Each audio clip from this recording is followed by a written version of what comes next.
Hello everyone. Audio आ रही है?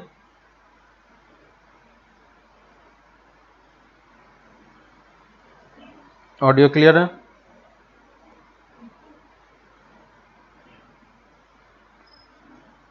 Audio video clear है?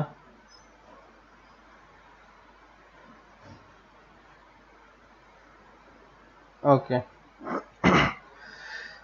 तो पहले स्टार्ट करते हैं इस वाले पार्ट से, है ना। कुछ डाउट था इस वाले में। तो बाई पार्ट्स वाले मेथड में देखो कि जो हमारा बाई पार्ट्स वाला पार्ट था, है ना। तो जब भी हमें इंटीग्रेशन इस टाइप से एफ एक्स जी एक्स फॉर्मेट का हो, ठीक है, और अगर हम इसको इंटीग्रेशन में इसमें डेफिनेट इंटीग्रेशन दिया हो ए टू बी, है ना, और अगर आपको कभी बाई पार्ट्स लगाने की जरूरत पड़े तो क्या करेंगे, पहले एक फंक्शन को बाहर रखते हैं और दूसरे फंक्शन को इंटीग्रेट करते हैं, ठीक है। तो इसमें आप कहीं भी एक तरीका ये समझ लो कि इसमें कहीं भी आप इंटीग्रेशन में कोई लिमिट पुट मत करो अभी, ठीक है। सिंपली आपके पास जो फॉर्मूला था पहले, आप वो फॉर्मूला अप्लाई कर दो, ठीक है, पूरे तरीके से। और फाइनली जब आपका सारा इंटीग्रेशन कंप्लीट हो जाए तो आप लास्ट में A to B integration limit put करना, ठीक ना। तो ये ध्यान रखना कि कभी यहां पे भी पुट मत करना, यहां पे भी पुट मत करना, यहां पे भी पुट मत करना, यहां तो अंदर में करना ही नहीं है, ठीक है। यहां पे बाहर में कर सकते हो, कोई दिक्कत नहीं है, लेकिन फिर से वही कंफ्यूजन हो कि यहां पे नहीं कर रहे हैं, यहां पे कर रहे हैं, ठीक है। एक चीज हमें ध्यान रखना है कि जब भी हम इंटीग्रेशन करते हैं डेफिनिट इंटीग्रेशन, ठीक है, तो डेफिनिट इंटीग्रेशन किसके रिस्पेक्ट में कर रहे हैं, एक्स के रिस्पेक्ट में। तो जो आपका फंक्शन निकल के आंसर जो निकल के आएगा वो किसके टर्म में आना चाहिए, ए लिमिट देखो क्या है हमारा कांस्टेंट है ना। तो लिमिट अगर कांस्टेंट है तो यहां पे आंसर भी हमारा क्या होना चाहिए, कांस्टेंट के टर्म में भी होना चाहिए, है कि नहीं। इसमें कहीं भी कोई एक्स का टर्म नहीं होना चाहिए, कोई वेरिएबल नहीं होना चाहिए। अगर आपका फंक्शन टी के टर्म में है ना, इंटीग्रेशन 1 to 2 कर रहे हैं, तो यहां पे भी जो आंसर निकल के आएगा उसमें कहीं भी टी का टर्म नहीं आएगा, क्लियर है। तो कोई वेरिएबल नहीं होना चाहिए, जिस वेरिएबल के रिस्पेक्ट में आप इंटीग्रेट कर रहे हो वो वेरिएबल आपका यहां पे निकल के नहीं आना चाहिए, क्योंकि हमने फर्स्ट टाइम जब स्टार्ट किया था तो वहां पे हमने प्रॉपर्टी लिखी थी कि डेफिनेट इंटीग्रेशन क्या होता है, याद होगा आपको फर्स्ट पॉइंट। डेफिनेट इंटीग्रेशन एक रियल वैल्यू होता है, रियल नंबर होता है ना। तो इसमें कोई वेरिएबल नहीं होना चाहिए। अगर आप सॉल्व कर रहे हो और कहीं आपको वेरिएबल दिखाई दे रहा है, इसका मतलब कहीं ना कहीं फिर गलती है, ठीक है। और वेरिएबल किसके टर्म में, किस वेरिएबल की बात कर रहे हैं, जिस वेरिएबल के रिस्पेक्ट में हम इंटीग्रेट कर रहे हैं, ठीक ना। इसमें कोई और टर्म भी हो सकता है, लेकिन x है तो हमारे आंसर में कहीं x नहीं होना चाहिए। अगर t के रिस्पेक्ट में कर रहे हो तो आंसर में कहीं भी t नहीं होना चाहिए, क्लियर है। एक एग्जांपल मैंने सॉल्व करके भी दिया था, ठीक है,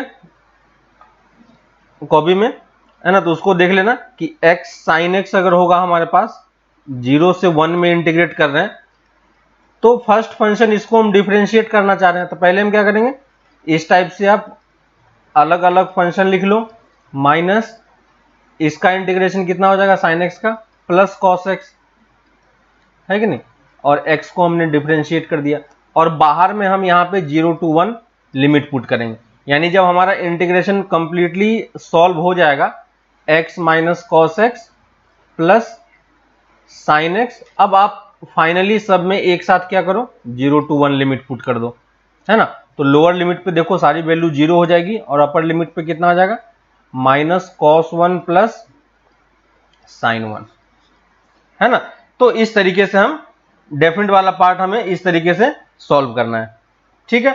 तो ये थोड़ा सा ध्यान रखना कि डेफिनेट इंटीग्रेशन में बाय पार्ट्स हो तो हम इस तरीके से सॉल्व करते हैं, ठीक है। नेक्स्ट अब आते हैं हम लोग डाउट्स वाले पार्ट पे। तो डाउट्स था कुछ क्वेश्चन में, क्वेश्चन नंबर 4, ठीक है।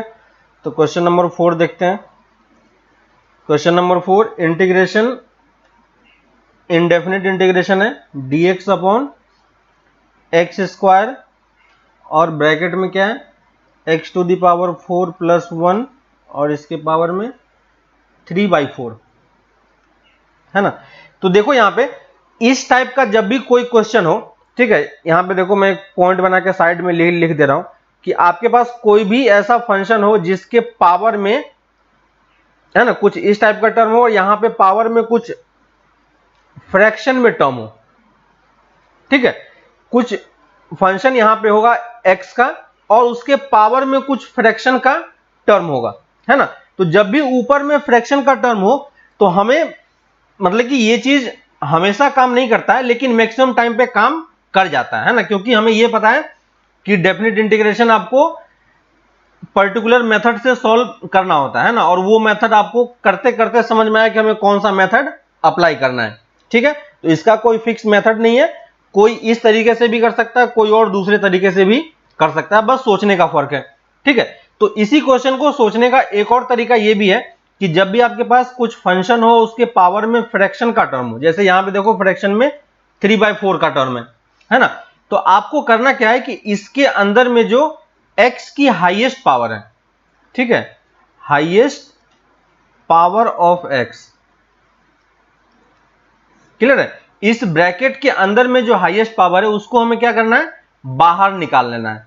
तो उसको आपको क्या करना है, take out the highest power of x, ठीक है, जो फ्रैक्शनल वाला टर्म है उसके अंदर से आप हाईएस्ट पावर को बाहर निकालने का ट्राई करो, ठीक है। तो एक बार ये अप्रोच करके देख लेना चाहिए, मैक्सिमम टाइम पे क्वेश्चन सॉल्व हो जाता है, ठीक है। तो ऐसा जरूरी नहीं है कि सॉल्व नहीं होगा, जैसे यहां पे देखो इस केस में पावर में 3/4 है ना, और यहां पे फ्रैक्शन में x की पावर 4 है, तो इस वाले x की पावर 4 + 1 है, तो x की पावर 4 में इस वाले पार्ट में x की हाईएस्ट पावर कितनी है, 4, तो हम क्या करेंगे, इस अंदर वाले ब्रैकेट से x की पावर 4 बाहर निकालने का ट्राई करेंगे, ठीक है। तो देखो बाहर में हमारे पास x² का टर्म था और जो ब्रैकेट वाला टर्म है, ब्रैकेट के अंदर x की पावर 4 है, तो अगर x की पावर 4 बाहर निकालोगे तो देखो x की पावर 4 बाहर आया तो इसके साथ पावर क्या आ जाएगा, x की पावर 3/4 भी बाहर आएगा, है कि नहीं, और इस ब्रैकेट में क्या बच जाएगा, 1 + 1/x की पावर 4, है ना, और ये 3/4 था। अब यहां पे देखो पावर 4 कैंसिल हो गया और क्या बच गया, x की पावर क्यूब, है कि नहीं, x की पावर क्यूब बच गया हमारे पास, है ना। तो देखो इस इंटीग्रेशन को जब सॉल्व करेंगे तो ये कितना दे देगा, dx/, यहां पे कितना हो जाएगा, x की पावर 5 और ब्रैकेट में देखो 1 + 1/x की power 4 whole to the power 3/4, clear है। तो कभी इस टाइप का क्वेश्चन हो तो ये एक अप्रोच होता है, सोचने का तरीका है कि आप इस तरीके से एक बार आगे बढ़ के देखो कि क्या हमारा काम बन रहा है कि नहीं बन रहा है। अगर बन जाएगा तो अच्छी बात है ना। प्रॉब्लम किस वाले पार्ट से है, ये 3/4 के पावर से ही प्रॉब्लम है ना, तो हम उसी वाले पार्ट को सॉल्व करने का ये भी एक मेथड है। अब देखो कि अंदर वाले टर्म में क्या है, 1 + 1/x की पावर 4 और इसका डेरिवेटिव देखो बाहर में लिखा हुआ है, तो अगर ब्रैकेट के अंदर की ये 1/x + 1 को अगर हम t ले लेते हैं तो इसका डेरिवेटिव कितना हो जाएगा, minus times 4 dx/x to the power 5, है कि नहीं, और इक्वल टू dt हो जाएगा, क्लियर है। और आपको ये दिख रहा है कि हमें प्रॉब्लम इसी वाले पार्ट से है, तो t लेने से बेटर क्या है कि आप t की पावर 4 ले लो, तो ये 3/4 का टर्म सॉल्व हो जाएगा। तो इस तरीके से भी कर सकते हो और 1/x to the power 4 equal to t की पावर 4 भी ले सकते हो, है ना। तो t की पावर 4 लेने से क्वेश्चन आपका और इजी दिखेगा, है ना। तो यहां पे क्या आ जाएगा, 4t³ dt, है ना। अब देखो यहां पे पुट करोगे आपका क्वेश्चन सॉल्व हो जाएगा। अगर मान लो मैं ये वाला मेथड प्रीफर करूंगा, क्यों, क्योंकि हमारा ये 3/4 का टर्म हट जाएगा, है ना, उससे कोई प्रॉब्लम इस वाले पार्ट में भी नहीं होगा, यहां भी आप सॉल्व कर सकते हो, लेकिन इस वाले में देखो यहां से अगर सॉल्व करेंगे तो ऊपर में कितना आ जाएगा, माइनस टाइम्स 4 से 4 देखो कैंसिल हो गया, है ना, तो 4 तो हट गया, तो ऊपर में कितना आ जाएगा, t³ dt, है ना। ये देखो ये कंप्लीट पार्ट मिलके t³ dt दे दिया और नीचे में कितना आ जाएगा, t की पावर 4 पुट करेंगे तो कैंसिल हो गया, देखो सारा टर्म ही कैंसिल हो गया, तो ये सिंपली क्या बन गया, -dt। सॉल्व हो जाएगा, अब सॉल्व कर लोगे। अरुणिता सॉल्व हो जाएगा। तो ये था फोर्थ। ठीक है, तो बस सिंपल आपको क्वेश्चन करने का तरीका समझ में आना चाहिए। नेक्स्ट है फोर्थ के बाद question number 26 and 28। Question number 26 पे आते हैं।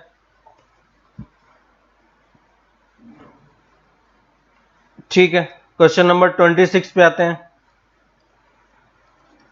Question number 26। तो 26 में देखो क्या बोल रहा है कि जो हमारे पास डेफिनेट इंटीग्रेशन है 0 टू π/4 और sin x cos x upon cos की पावर 4x प्लस sin की पावर 4x dx। ठीक है, इसको करने के दो तरीके हैं। हमें देखो यहां पे ये दिखाई पड़ रहा है कि साइन स्क्वायर अगर हम ले लेंगे तो उसका डेरिवेटिव ऊपर में दिख रहा है। ठीक है, तो ऊपर वाले टर्म को देखो इसी चीज को हम इस तरीके से भी मैं लिख सकता हूं। ऊपर में मैंने साइन 2x बना लिया और नीचे में मैं क्या लिख लूंगा, कॉस की पावर कॉस स्क्वायर एक्स का whole square plus sine square x का होल स्क्वायर। ठीक है, किसी एक को टी लोगे तो ऊपर आपका dx dt बन के सॉल्व हो जाएगा। एक मेथड ये है। दूसरा मेथड जो कि इससे थोड़ा सा इजी है, इस वाले में थोड़ा सा लेंदी हो जाएगा आपको। ठीक है, दूसरे वाले अप्रोच में क्या है कि ये चीज मैंने क्लास में भी बताया था, जब भी साइन कॉस का टर्म हो तो आपको क्या करना है, इसको tan में कन्वर्ट करने का ट्राई करना। ठीक है, तो अगर हम इसी इक्वेशन में है ना, ये जो हमारे पास क्वेश्चन है इसमें अगर हम ऊपर नीचे क्या करें कि cos की पावर 4 से मल्टीप्लाई डिवाइड कर दें, है ना, इस पूरे टर्म में ऊपर नीचे में cos की पावर 4 से मल्टीप्लाई डिवाइड कर रहा हूं, तो देखो हमारा टर्म क्या बन रहा है, sine x by cos x to the power divided by cos की पावर 4, और डिनोमिनेटर में भी cos की पावर 4 से डिवाइड करेंगे तो देखो क्या बन जाएगा, 1 प्लस tan की पावर 4x, है कि नहीं। यहां से देखो एक cos का टर्म यहां से कैंसिल होगा तो यहां पे क्यूब बचेगा, और इसको जब सॉल्व करोगे तो कितना आएगा, देखो π/4, ऊपर में एक साइन के साथ मिलके ये क्या दे देगा, tan x, और दूसरा cos स्क्वायर बचेगा, वो ऊपर जाके क्या बन जाएगा, sec स्क्वायर x dx, और अपॉन 1 प्लस tan की पावर 4 को मैं tan स्क्वायर x का होल स्क्वायर लिख रहा हूं, है ना, और यहां पे देखो tan स्क्वायर x को अगर हम t लेंगे तो इसका डेरिवेटिव हमें ऊपर में दिखाई दे रहा है, क्वेश्चन सॉल्व हो जाएगा। ठीक है, तो ये इजी मेथड है। थोड़ा सा यहां से भी हम सॉल्व कर सकते हैं लेकिन थोड़ा सा लेंदी होगा, उसके बाद बस लिमिट पुट करना है। ठीक है, तो ये हो गया हमारा 26। नेक्स्ट आते हैं क्वेश्चन नंबर 28 पे। 28 के लिए मैंने क्लास में बताया था आपको कि नीचे में जो टर्म है, क्वेश्चन नंबर 28, π/6 टू π/3, है ना, sine x plus cos x divided by root over sine 2x। ठीक है, यहां पे एक चीज जो मैंने स्टार्टिंग में डेफिनेट इंटीग्रेशन में बताया था कि हमें स्टार्ट कहां से करना है, प्रॉपर्टी 4 से, लेकिन इन सारे क्वेश्चन में क्या हो रहा है, आपको स्टार्टिंग वहीं से करना है। पहले आप चेक करके देखो कि हमारा क्वेश्चन सॉल्व हो रहा है या नहीं हो रहा है। जब सॉल्व नहीं हो रहा था तो हम फिर डेफिनेट इंटीग्रेशन में आए, इनडेफिनेट में आए। क्लियर है कि नहीं। यहां पे भी अगर आप प्रॉपर्टी 4 यूज करोगे तो हमें कोई खास फायदा नहीं होगा, है ना, तो क्योंकि ये फंक्शन आपका क्या रह जाएगा, सेम रह जाएगा, इसमें कोई चेंज ही नहीं होगा।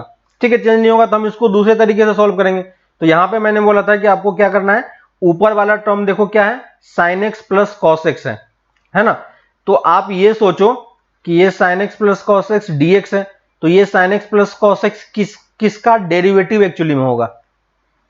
ठीक है, sign x plus cos x किसका डेरिवेटिव होगा, तो यानी कॉस को डिफरेंशिएट करेंगे तो साइन बनेगा, है कि नहीं, कॉस को डिफरेंशिएट करेंगे तो क्या बनेगा, माइनस साइन बनेगा। ठीक है, और हमें यहां पे कॉस चाहिए, यानी अगर हम ये फंक्शन एज्यूम करते हैं, cos x sin x minus cos x, है ना। तो अगर किसी तरीके से ये टर्म हमारे पास आ जाए तो इसका डेरिवेटिव देखो ऊपर हमारे पास बन रहा है ना। तो अगर हम किसी तरीके से नीचे में sin x minus cos x generate कर पाए तो उसका डेरिवेटिव ऊपर लेके हम dt से सॉल्व कर लेंगे, बस यही माइंड में है ना। तो हम यहाँ पे क्या कर रहे हैं कि देखो ये जो हमारे पास रूट का टर्म है इसमें हम इसको मैं फिर से लिख देता हूं नीचे sin x plus cos x divided by जो नीचे रूट का टर्म है यहां पे मैं क्या कर रहा हूं देखो इसमें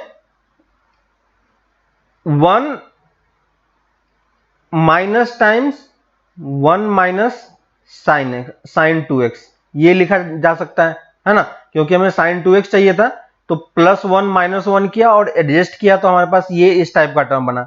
अब ये टर्म देखो इसको हम क्या लिख सकते हैं sin x minus cos x का होल स्क्वायर, याद है कि नहीं। तो ये नीचे वाला टर्म क्या बन जाएगा 1 minus sin x minus cos x का होल स्क्वायर, ठीक है। अब इसको t लोगे तो इसका डेरिवेटिव ऊपर में दिखाई दे रहा है dt, है ना। तो ये क्या बन जाएगा dt upon 1 minus t square root over, और उसके बाद लिमिट आप इंटरचेंज कर लो इसके अकॉर्डिंग t के अकॉर्डिंग और क्वेश्चन सॉल्व कर लो। क्लियर है, समझ में आ रहा है। 28 हो गया, इसके बाद 33 एंड 44। 33 पे आते हैं। 33 क्या बोल रहा है मॉड के क्वेश्चन है, ठीक है। तो मॉड के क्वेश्चन में क्या करना है वो चीज हमें ध्यान रखना है, ठीक है। क्वेश्चन नंबर 33 पे आते हैं। क्वेश्चन नंबर 33 1 to 4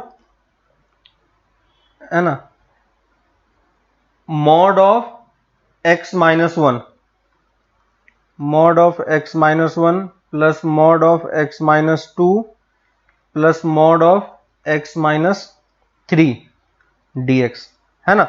तो जब भी हमें स्टार्टिंग में आपको मैंने बताया था कि जब भी हमारे पास मॉड का क्वेश्चन हो तो हमें क्या करना होगा पहले ये देखना होगा कि जो भी हम क्वेश्चन सॉल्व कर रहे हैं मॉड को हम डायरेक्टली इंटीग्रेट या डिफरेंशिएट नहीं कर सकते हैं, है ना।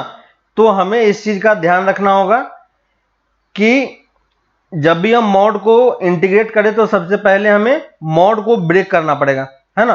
तो आप पहले मॉड को ब्रेक करो और फिर देखो कि हम कैसे सॉल्व कर सकते हैं। तो मॉड को ब्रेक करने के लिए हमें देखना होगा कि मॉड किस किस पॉइंट पे ब्रेक होगा, है ना।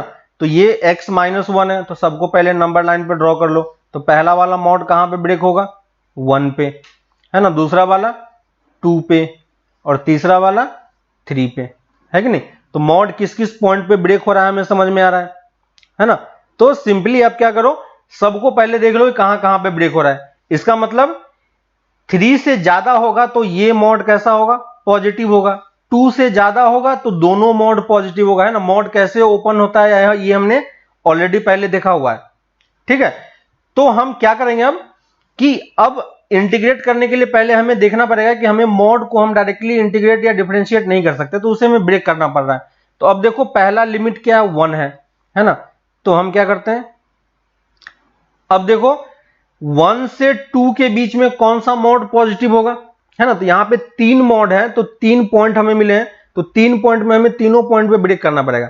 लेकिन इसका लोअर लिमिट और पहले मॉड का 1 दोनों क्या है सेम है, तो हमें सिर्फ 2 पॉइंट पे ही ब्रेक करने की जरूरत है ना। 1 पे ब्रेक नहीं करें क्योंकि यहीं से स्टार्टिंग हो रहा है ना। तो हम यहां से आगे ही बढ़ रहे हैं, यानी पहला वाला मॉड तो बाय डिफॉल्ट क्या होगा पॉजिटिव ही होगा, है ना।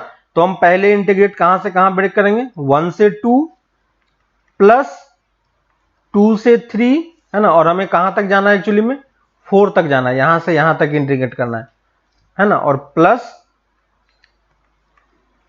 3 to 4, है ना। और हर एक इंटरवल में मॉड कैसे कैसे ओपन होगा वो चीज हम देख रहे हैं। तो 1 से 2 के बीच में बताओ ये मॉड कैसे ओपन होगा, ये कौन सा मॉड है पहला वाला, है ना। तो पहला वाला मॉड कैसे ओपन होगा पॉजिटिव साइन के साथ, तो पहले वाले मॉड को हमने पॉजिटिव साइन के साथ ब्रेक कर लिया। 1 से 2 के बीच में सेकेंड मॉड कैसे ओपन होगा, तो सेकेंड मॉड कहां पे पॉजिटिव देगा 2 से ज्यादा पे, लेकिन हमने अभी तक इंटरवल कौन सा लिया है 1 से 2 लिया, यानी हम अभी भी इसी इंटरवल में है, तो सेकेंड मॉड क्या हो जाएगा, नेगेटिव। तो इस मॉड को हम कैसे ओपन करेंगे, माइनस साइन के साथ। क्लियर है। थर्ड वाला मॉड, ये 3 वाला पॉइंट है, 3 वाला पॉइंट 3 से पीछे में क्या देगा, नेगेटिव, और 3 से आगे में पॉजिटिव। अभी हम किस इंटरवल में है, 1 से 2 में, जो कि 3 से क्या है, कम है। तो ये मॉड भी कैसे ओपन होगा, नेगेटिव साइन के साथ। क्लियर हो रहा है, मॉड कैसे हमने ब्रेक किया। अब इसको सॉल्व कर लो और फिर उसको इंटीग्रेट कर लो 1 से 2 में। वैसे ही 2 से 3 में जाएंगे, तो 2 से 3 में क्या होगा, पहला मॉड तो ऑब्वियसली क्या है, पॉजिटिव ही है, तो इसको कोई प्रॉब्लम ही नहीं है। दूसरा मॉड 2 से ज्यादा पे पॉजिटिव देगा, तो हम 2 से 3 में है, तो ये मॉड भी कैसे ओपन होगा, पॉजिटिव साइन के साथ। ठीक है। प्लस तीसरा मॉड 3 से कम पे नेगेटिव देगा, 3 से ज्यादा पे पॉजिटिव देगा। तो अभी भी हम 2 से 3 यानी 3 से कम है, तो ये मॉड कैसे ओपन होगा, नेगेटिव साइन के साथ। तो x - 3 है ना, इसको ऐड सब्ट्रैक्ट करके फिर इसको इंटीग्रेट कर लो 2 से 3 में। और 3 से 4 में क्या होगा, सारे मॉड क्या हो जाएंगे, पॉजिटिव हो जाएगा, क्योंकि 3 से ज्यादा में क्या है, सारा मॉड पॉजिटिव हो जाएगा। तो सबको पॉजिटिव साइन के साथ ओपन करके ब्रेक कर दो। ठीक है। तो ये हमारा क्वेश्चन सॉल्व हो जाएगा। बाकी इंटीग्रेशन है सिंपल। तो मॉड के क्वेश्चन कैसे सॉल्व करने समझ में आ रहा है। कितने भी मॉड हो कोई फर्क नहीं पड़ता, सबको नंबर लाइन पे प्लॉट करो और देखो कि कौन सा मॉड किस वाले पार्ट में आ रहा है। ठीक है। और नहीं तो समझ में आ रहा है कि क्या किया मैंने, हो जाएगा। अब सॉल्व कर लोगे। ठीक है। एक और चीज जो तुम बार बार गलत कर रही हो वो ये है कि फॉर्मूले में तुम प्रॉब्लम हो रहा है तुम्हें। ठीक है। जो हमने फॉर्मूला लिखवाया था √/(a² - x² dx है ना, 1/√(a² - x² dx। ठीक है। इस टाइप का जो भी फंक्शन था 1/a² + x², ठीक है, ये था dx/√(a² - x², a² + x², है ना। इस टाइप के जितने भी हमने टाइप 1, टाइप 2, टाइप 3 जितने भी टाइप के हमने क्वेश्चन किए हैं और इसके जितने सब पार्ट्स हैं उन सब में ये फॉर्मेट था। आप क्या करते हो कि इस टाइप से क्वेश्चन होता है dx/a² - sin² होता है, तो आप डायरेक्टली ये वाला फॉर्मूला यूज कर लेते हो, है कि नहीं। तो ये डायरेक्टली यूज नहीं होगा, ये सिर्फ किसके लिए यूज होगा, इसी फॉर्मेट के लिए यूज होगा। इस x के जगह पे अगर कुछ और आ जाता है तो ये फॉर्मूला फिर वैलिड नहीं रहेगा। अरुणिता क्लियर हो रहा है ना। तो ये सब गलती नहीं करना है। ये फॉर्मूला सिर्फ किसके लिए आपको बताया गया है कि यहां पे x का टर्म हो तभी हम ये फॉर्मूला यूज कर सकते हैं, या कोई और वेरिएबल हो तभी हम ये चीज यूज करेंगे। ठीक है। यहां पे अगर आपका sin x आ गया है तो हम ये यूज नहीं कर पाएंगे ये फॉर्मूला। आपको क्या करना होगा, sin x को किसी तरीके से रिप्लेस करके t में कन्वर्ट करना होगा। तो आप किसी तरीके से इस फॉर्मेट में अगर पहुंच जाते हो तो फिर इसमें से कोई एक फॉर्मूला यूज हो जाएगा। ठीक है। इन x के जगह पे कुछ और आ जाता है तो कभी भी हम उसको डायरेक्टली ये फॉर्मूला यूज नहीं करेंगे। क्लियर हुआ अरुणिता, है ना। तो ये सब गलती नहीं करना है। कभी भी क्वेश्चन में कुछ और फंक्शन हो तो पहले आप उसको ओरिजिनल फॉर्मेट में कन्वर्ट करो और उसके बाद फिर आप यूज करो। ठीक है। कुछ भी टर्म हो, अगर नीचे में जैसे ये क्वेश्चन होता है cos x dx/√1 और यहां पे a² ले लेते हैं, a² - sin² x, है ना। तो डायरेक्टली हम ये वाला फॉर्मूला यूज नहीं कर पाएंगे। हमें पहले sin x को सब्स्टिट्यूट करना होगा दूसरे फंक्शन में, है ना। तो sin x को t लेंगे तो ऊपर वाला टर्म क्या बन जाएगा, dt√(a² - t², है ना। और अब ये फॉर्मूला इस वाले फॉर्मेट में फिट हो रहा है ना। तो अब आप ये चीज यूज कर सकते हो, लेकिन यहां पे हम इसको यूज नहीं कर पाएंगे। तो यहां पे जो फंक्शन है पर्टिकुलरली सेम इसी टाइप का जब तक आपके पास नहीं बनता है तब तक हम ये फॉर्मूला यूज नहीं करेंगे। ठीक है। यहां पे कुछ और t² आ जाए, t आ जाए तो ये फॉर्मूला वैलिड नहीं होगा। एग्जैक्टली यही फॉर्मेट होना चाहिए। है ना। तो हमारे पास जितने भी क्वेश्चन थे हम उसको ट्राई करते थे कि इसी फॉर्मेट में एग्जैक्टली कन्वर्ट हो जाए, तब हम यूज करेंगे। ठीक है, आ रहा समझ में। तो ये सब चीजें गलती नहीं करनी है, इन सब चीजों का ध्यान रखो। और आप ये वाला भी यूज कर देते हो, x+1 है तो आपने ये वाला फॉर्मूला यूज कर दिया, इस टाइप वाला, है ना, तो वो गलत है। ये सब फॉर्मूला जितने भी टाइप 1, टाइप 2, टाइप 3 के जितने भी हैं, टाइप 1, टाइप 2, टाइप 3, ये जितने भी हैं, ये सब किस टाइप के हैं? क्वाड्रेटिक वाले हैं, है ना। ध्यान से देखना, इन सब में क्या है? क्वाड्रेटिक है। क्वाड्रेटिक, सिंपल क्वाड्रेटिक है, डिनोमिनेटर में, है ना, ए स्क्वायर प्लस एक्स स्क्वायर, ए स्क्वायर माइनस एक्स स्क्वायर, ए स्क्वायर एक्स स्क्वायर माइनस ए स्क्वायर, है ना। तो यही तीन फॉर्मेट हमारे पास है, एक्स स्क्वायर माइनस ए स्क्वायर, और एक्स स्क्वायर प्लस ए स्क्वायर, और एक्स स्क्वायर प्लस ए स्क्वायर, है ना। तो ये तीन फॉर्मेट हमारे पास इस टाइप से हैं, ठीक ना।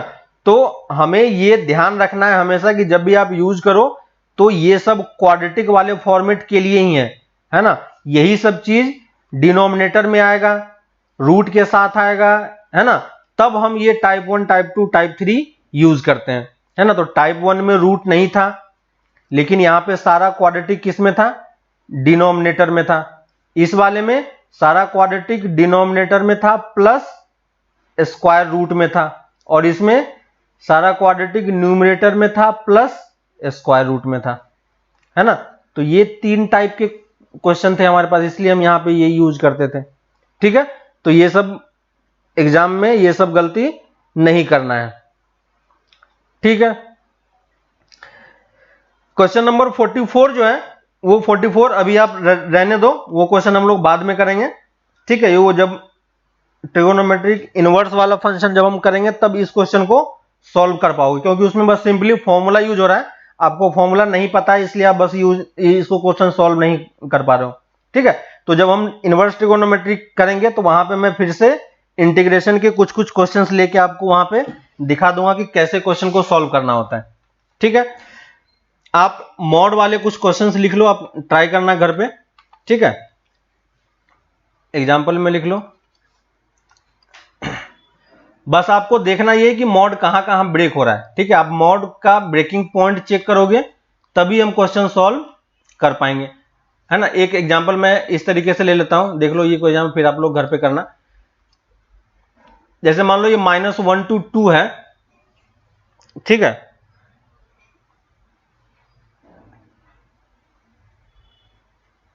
और मॉड हमें दिया हुआ है ये वाला x-4 मॉड dx, ठीक है। हमें -1 से 2 को इंटीग्रेट करना है मॉड x-4 को। अब देखो मॉड x-4 कहां पे ब्रेक होगा? 4 वाले पॉइंट पे, है कि नहीं। लेकिन हमें इंटीग्रेट कहां से कहां तक करना है? -1 से 2 तक। ये देखो -1 से 2 तक हमें इसी वाले पार्ट में इंटीग्रेट करना है, क्लियर है। तो ये वाला पॉइंट मॉड है, तो हमें मॉड को ब्रेक तो करना पड़ेगा, है कि नहीं। तो मॉड को ब्रेक करना पड़ेगा, तो आपको 4 से कम है तो हमें क्या लेना पड़ेगा? नेगेटिव लेना पड़ेगा। तो जब इस मॉड को ब्रेक करेंगे तो -1 to 2 minus times x-4 break करके इसको सॉल्व करेंगे, ठीक है। यही क्वेश्चन अगर ये होता, मान लो एक दूसरा क्वेश्चन होता मॉड x और यहां पे 5 to 6 होता, ठीक है। तो मॉड x देखो कहां पे ब्रेक होगा? 0 पे।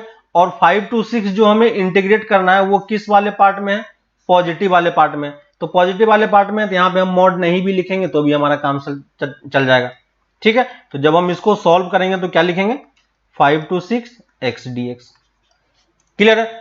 तो इस टाइप से बस आपको मॉड देखना है कि कहां पे ब्रेक हो रहा है। एक बार आप मॉड पकड़ में आ जाए कि मॉड कहां पे ब्रेक होता है, फिर आप क्वेश्चन इजीली सॉल्व कर पाओगे, ठीक है। मॉड को हम डायरेक्टली इंटीग्रेट या डिफरेंशिएट नहीं कर पाते हैं, इसलिए ये प्रॉब्लम होता है। तो हमेशा मॉड को हमें ब्रेक करना पड़ता है, ठीक है। कुछ क्वेश्चंस लिख लो, आप घर पे ट्राई करना, ठीक है। -1 to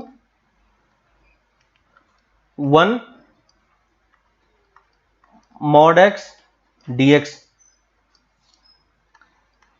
question number 2 integration 0 to 7 mod x -1 plus mod x minus 2 plus mod x minus 3। ठीक है, कितने भी मॉड हो उससे कोई प्रॉब्लम नहीं है हमें। ठीक है, प्रॉब्लम बस इतना है कि मॉड को हम डायरेक्टली नहीं कर पाते हैं, तो बस आपको मॉड को ब्रेक करना आना चाहिए। ठीक है, question number 3, integration -4 to 4 x plus 2 mod x minus 2 mod, है ना। और मॉड के बहुत सारे क्वेश्चन हमने पहले ऑलरेडी किया हुआ है 11th में कि कैसे मॉड ब्रेक होता है। तो मॉड ब्रेक कहां पे होता है? मॉड के अंदर की चीज जहां पे 0 हो रही है। ठीक है, x² -1 का मॉड है -1 to -2 to 2 dx।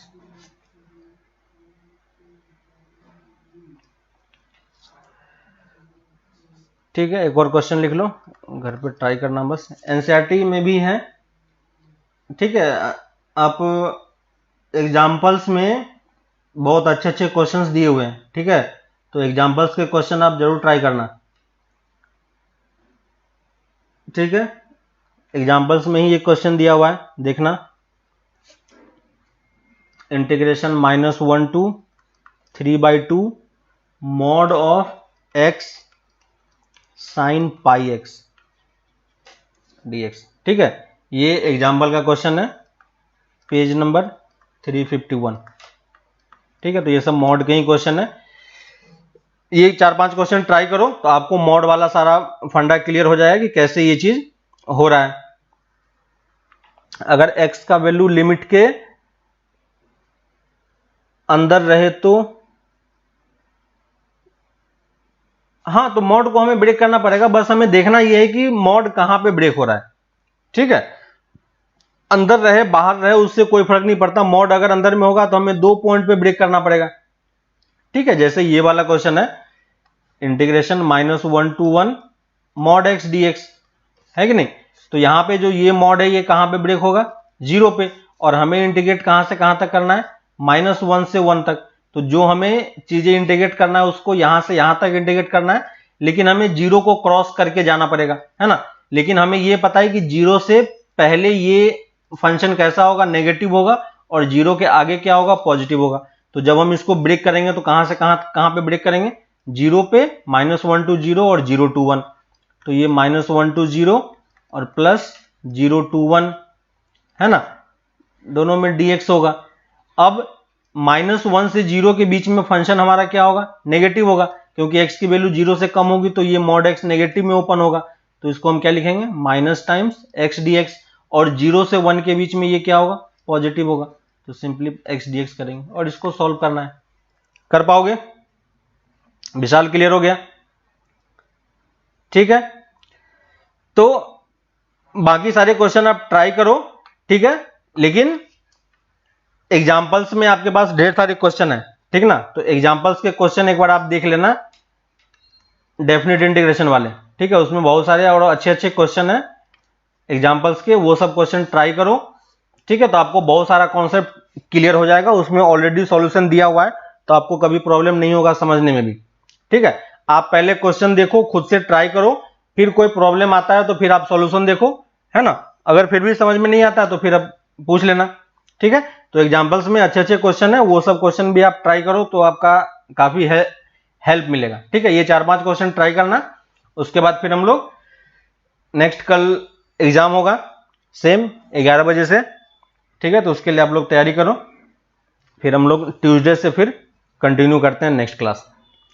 ठीक है, और कोई डाउट किसी को, किसी पार्ट में, किसी क्वेश्चन में, है ना। 44 इनवर्स वाला क्वेश्चन बाद में करेंगे अरुणिता। और किसी क्वेश्चन में डाउट किसी को, किसी पार्ट में कैसे सॉल्व करना है, क्या करना है, हो जाएगा? ठीक है, ठीक है, तो अब आगे आप लोग देखो, क्वेश्चंस वगैरह लगाओ। ठीक है, टफ क्वेश्चन नहीं है, सब कुछ आप लोगों का किया हुआ है, बस प्रैक्टिस करना है और कुछ नहीं। ठीक है, चलो फिर हम लोग नेक्स्ट क्लास में मिलते हैं। ओके। चलो बाय।